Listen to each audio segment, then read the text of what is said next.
Historia de la filosofía, por Nicolás Abagnano, volumen 3, 188, parte séptima.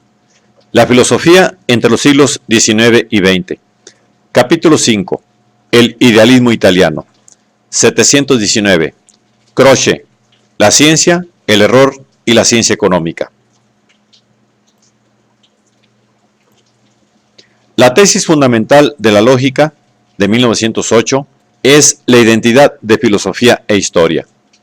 A esta tesis llega Croce en esta obra, demostrando la identidad entre el concepto y el juicio definidor que lo expresa, y entre el juicio definidor y el juicio individual o percepción, que es el juicio sobre la realidad concreta o fáctica. Pero el juicio sobre la realidad concreta o fáctica es el juicio histórico. De manera que el verdadero pensar, el pensar lógico, es siempre pensar histórico. Más aún, se identifica con la historia en cuanto pensamiento. Este concepto, que acaba por revelarse idéntico al saber histórico, es más bien el concepto. Esto es, el mismo espíritu infinito en forma de autoconciencia racional. No tiene, pues, nada que ver con los conceptos de que se habla en el lenguaje común y en la ciencia.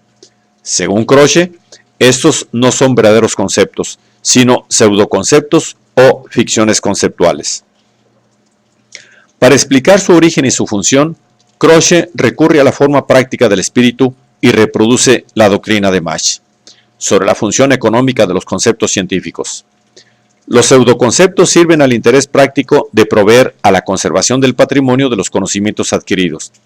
Aunque, dice Croce, en sentido absoluto, todo se conserva en la realidad y nada que haya sido hecho o pensado una vez desaparezca del seno del cosmos, la conservación de que ahora se habla tiene su propia utilidad porque facilita el recuerdo de los conocimientos poseídos y el poder recuperarlos oportunamente desde el seno del cosmos o de lo aparentemente inconsciente y olvidado.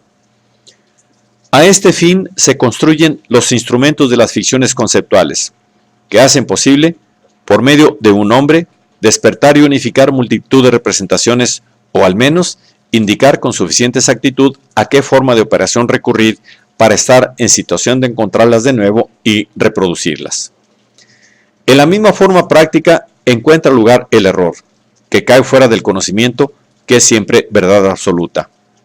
El que comete un error no tiene ningún poder para torcer, desnaturalizar o contaminar la verdad, que es su pensamiento mismo, el pensamiento que obra en él como en todos. Más aún, apenas toca el pensamiento, es tocado por él. Piensa y no yerra. Él solo tiene el poder práctico de pasar del pensamiento al hecho. Y un hacer y no ya un pensar es el abrir la boca o emitir sonidos, a los cuales no corresponde un pensamiento o, lo que es lo mismo, corresponda un pensamiento que no tenga valor, precisión, coherencia, verdad. Ensuciar una tela a la que no corresponde una imagen, rimar un soneto combinando frases ajenas que simulen la genialidad ausente.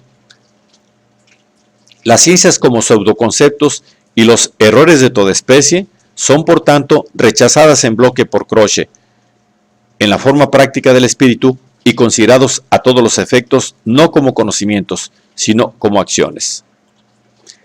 La forma económica del espíritu cumple en la doctrina de Croce la misma función que en la doctrina de Hegel había cumplido la naturaleza.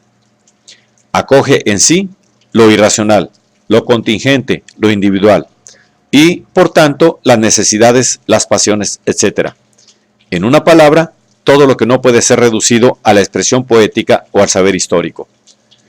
Croce mismo ha terminado por emplear la palabra naturaleza para indicar el proceso práctico de los deseos, apetitos, concupiscencias, satisfacciones e insatisfacciones que surgen de las emociones que los acompañan, de los placeres y dolores.